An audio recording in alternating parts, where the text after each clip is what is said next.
Charis Shalom bien-aimés et bienvenue à cette deuxième partie de notre série que nous avons commencé.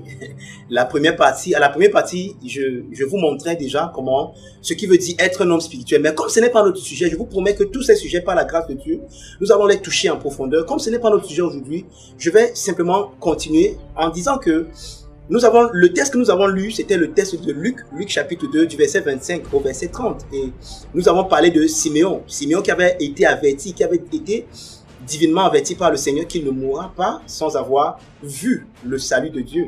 Et nous avons vu que ce que Dieu a promis à Siméon l'a justement obtenu. Mais le problème avec plusieurs d'entre nous, c'est que nous avons tellement de choses que Dieu nous promet, mais parfois nous n'arrivons pas à porter ces choses dans nos mains. Nous n'arrivons pas à accoucher le salut de Dieu. Parfois nous sommes enceintes. Pierre nous dit dans son épître que la parole de Dieu est une semence. Et le mot semence, c'est le mot sperma, duquel on a tiré le mot français spermatozoïde. Donc la parole de Dieu, c'est le spermatozoïde de Dieu. Donc c'est la semence de Dieu. La semence par laquelle il nous engrosse. Permettez le mot, l'expression, n'ayez pas peur de ce thème. Lorsque nous sommes enceintes du but, du plan de Dieu, il faut l'accoucher. Parce que le but n'est pas d'être enceinte, mais le but c'est d'accoucher, c'est de porter l'enfant. Parce que la grossesse n'est qu'un processus, n'est qu'un... C'est un moyen pour un but, c'est un moyen d'atteindre un but, c'est une route, c'est un chemin, c'est pas encore le but lui-même. Mais parfois nous sommes enceintes et on attend l'enfant, comme quelqu'un a dit, l'enfant ne vient pas. Vous voyez, et là, ça devient un réel et un sérieux problème. Parce que le but n'est pas d'être enceinte, le but n'est pas de porter le but et le plan de Dieu en toi, mais tu dois l'accoucher, tu dois le voir se manifester. Mais comment donc le manifester? Comment voir ce que Dieu m'a dit? Comment voir les promesses de Dieu devenir des réalités pour moi? C'est justement le but pour lequel nous avons commencé cette série. Nous voulons vous aider et nous avons vu, lors de la première partie, parlant de Siméon, que Siméon a pu accomplir, a pu voir ce que Dieu lui avait promis, simplement parce que cet homme était conduit par l'esprit, était poussé par l'esprit. Je peux imaginer Siméon ce matin-là qui pouvait dire, je suis moi fatigué, moi je veux moi rester couché, je ne veux pas moi sortir. L'esprit dit que va au temple aujourd'hui. Nessa hier j'étais au temple, Nessa même avant-hier j'étais au temple, qu'est-ce qui s'est même passé? Moi je vais me coucher. S'il était couché, il serait passé à côté de ce que Dieu lui a promis.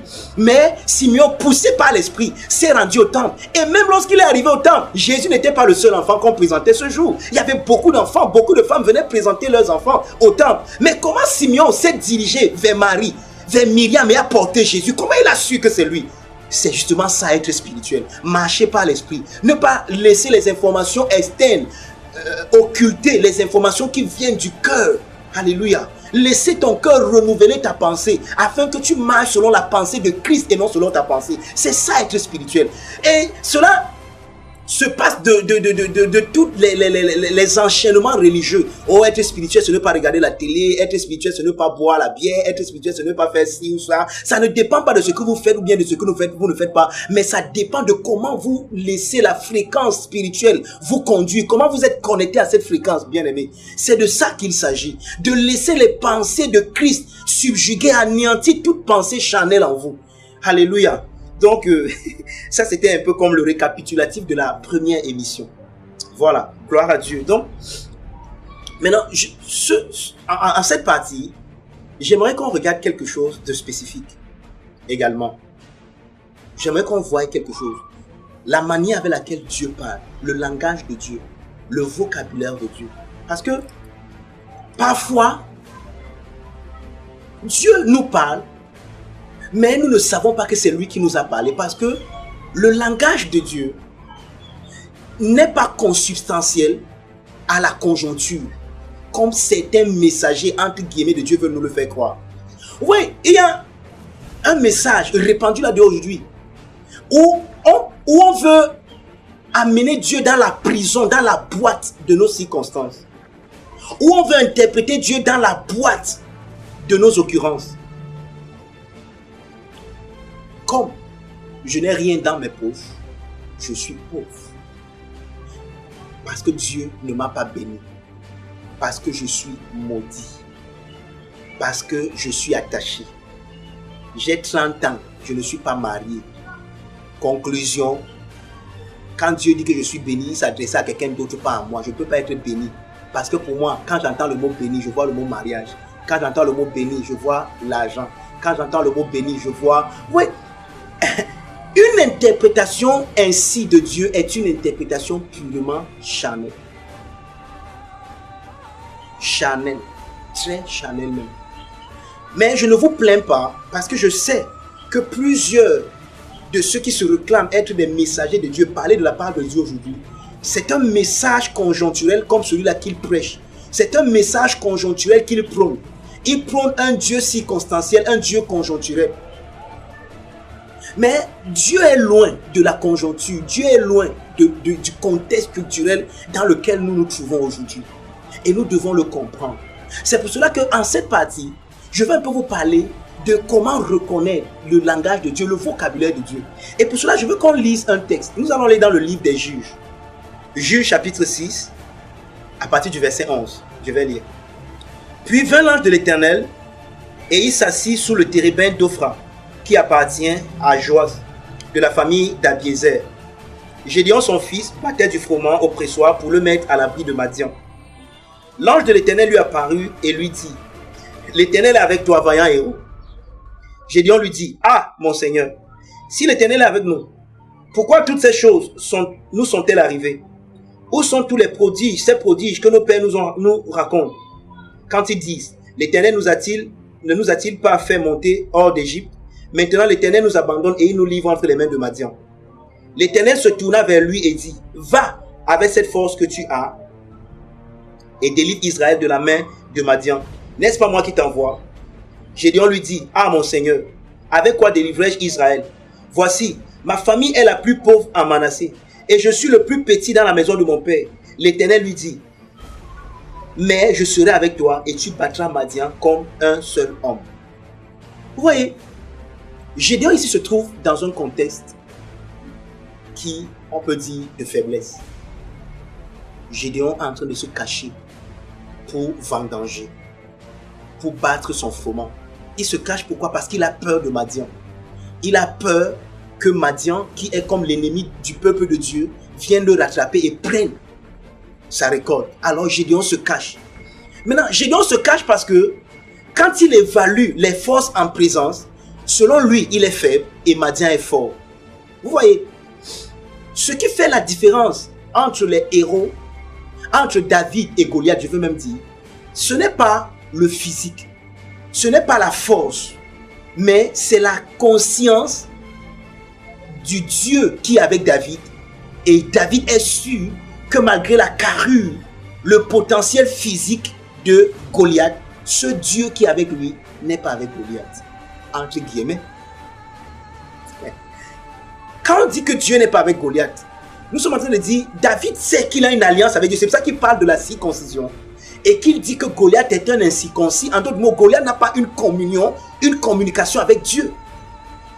Mais lui, par sa communication avec Dieu, il sait qu'il y a une force qui est au-delà de la force que peut exhiber Goliath. C'est ça l'assurance de David. David est sûr de lui parce qu'en lui habite une force qui n'est pas de lui.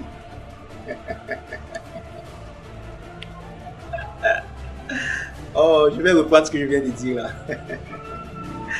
David est sûr de lui parce qu'en lui habite une force qui n'est pas de lui. David sait que Dieu est de son côté. David sait que Dieu est avec lui. Et il sait que c'est le contraire pour Goliath. Voyez-vous, c'est ça le vrai problème ici. Gédéon était conscient de la force qui était de l'autre côté, de la force des Madianites, mais il n'était pas conscient de la force qui était avec lui.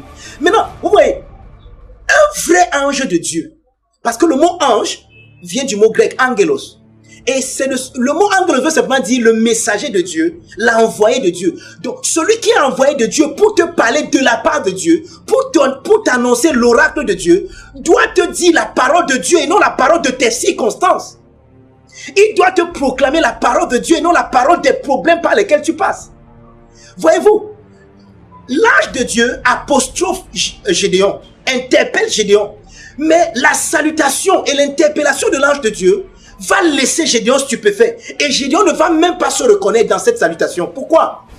Certainement, si l'ange de Dieu venait dire à Gédéon, oh toi faiblard, oh toi paresseux, oh toi fainéant, viens ici.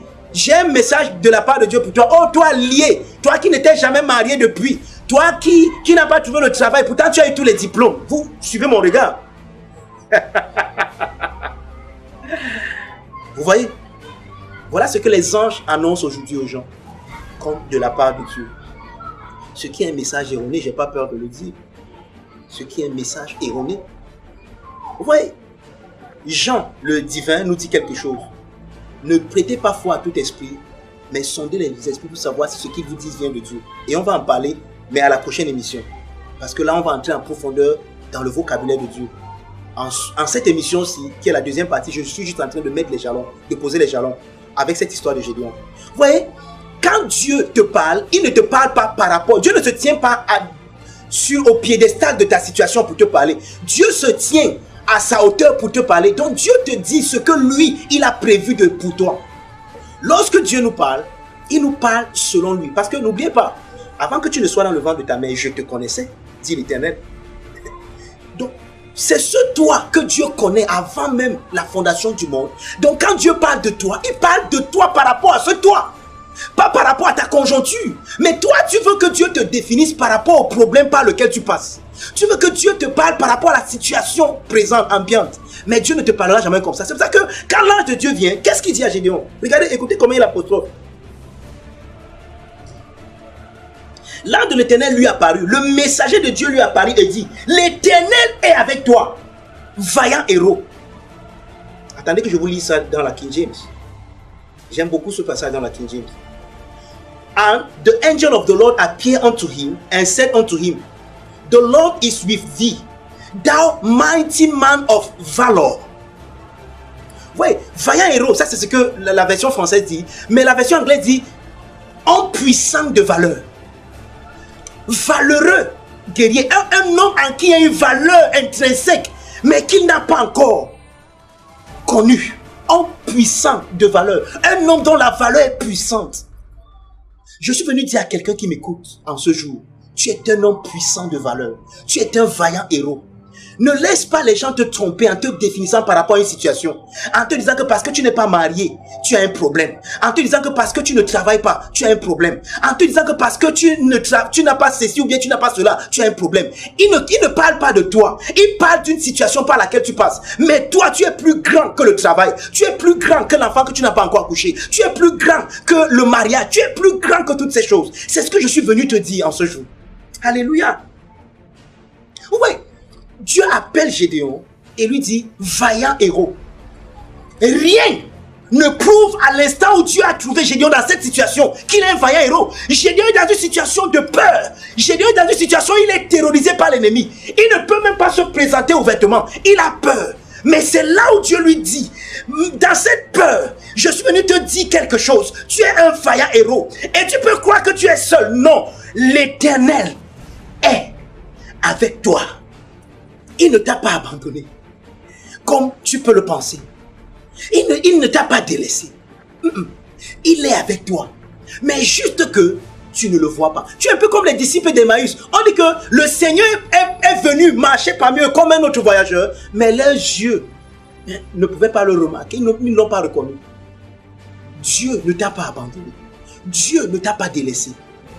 Je m'en fous de la situation par laquelle tu passes. En fait, elle m'importe peu. Peu m'importe ce qu'on t'a déjà dit. Là où tu es déjà allé chercher les soi-disant et supposées délivrances. Je suis venu te dire, tu n'as pas besoin de délivrance. En fait, si même tu as besoin de délivrance, la délivrance dont tu as besoin, c'est la connaissance de la vérité de qui tu es. Quand tu connaîtras qui tu es en Christ, bien aimé, tu seras libre de toutes ces pressions que le cosmos met en toi pour te faire croire que parce que tu n'as pas telle chose, tu n'es rien. Tu es un vaillant héros. Gédéon était loin de se voir comme un vaillant héros. Gédéon était loin de se voir comme celui en qui tu es. C'est pour ça qu'il a discuté avec l'ange. Là, il dit que l'Éternel avec toi, tu es un vaillant héros. Écoutez la réponse de Gédéon. Permettez que je rentre dans le français. Gédéon lui dit, ah, si Dieu est avec nous, pourquoi alors telle chose?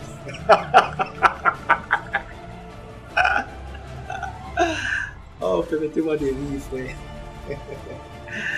Ouais, Dieu est beau et Dieu est bon. Ouais. L'une des évidences que le message que vous avez écouté, c'est l'évangile. c'est la joie, la paix, une paix que le monde ne peut donner. Notre problème, c'est que chaque fois que le messager, l'ange de l'Éternel, vient nous dire qui nous sommes selon la pensée de Dieu, nous voulons interpréter qui nous sommes selon notre conjoncture, selon notre situation. Et c'est ce que Gédéon a fait. Ah, si Dieu est avec nous, pourquoi alors telle chose? Et je suis venu dire à quelqu'un, Dieu est avec toi. Maintenant, je sais la question que tu vas me poser, pasteur, si Dieu est avec moi, pourquoi je souffre? Si Dieu est avec moi, pourquoi je suis malade? Si Dieu est avec moi, pourquoi telle situation? Non, n'interprète pas la présence de Dieu par rapport à une chose. La chose ne veut pas dire que Dieu est absent. Mais simplement peut-être parce que la présence de Dieu est peut-être latente. Elle est là, mais tu n'as pas encore appris à la manifester. Parce que nous devons exprimer le Dieu qui en nous n'est pas venu vivre en nous de façon latente. Il est venu pour que nous soyons une expression de sa présence en nous. Maintenant, peut-être tu n'arrives pas encore à l'exprimer. C'est même pour ça que j'ai commencé cette série. Comment porter le salut de Dieu? Et je ne suis encore qu'à l'introduction, je ne suis encore que dans les préliminaires. Alléluia. C'est pour ça que nous avons commencé cette série, bien-aimés, pour vous aider à comprendre certaines choses. Donc, quand Dieu vous parle, il ne vous parle pas selon une conjoncture. Dieu vous parle selon lui. Et aujourd'hui, Dieu nous regarde, Dieu nous voit et nous juge en Christ, pas en dehors de Christ. Donc, c'est pour ça que lorsque le Père nous a appelés au finish work, il nous dit que nous devons dévoiler amplement et présenter exagérément l'œuvre achevée de Christ dans la beauté de sa glorieuse personne en nous, par nous comme étant nous en vrai, sans aucune trace de la région, afin que tous les hommes soient présentés à Dieu parfaits en Christ.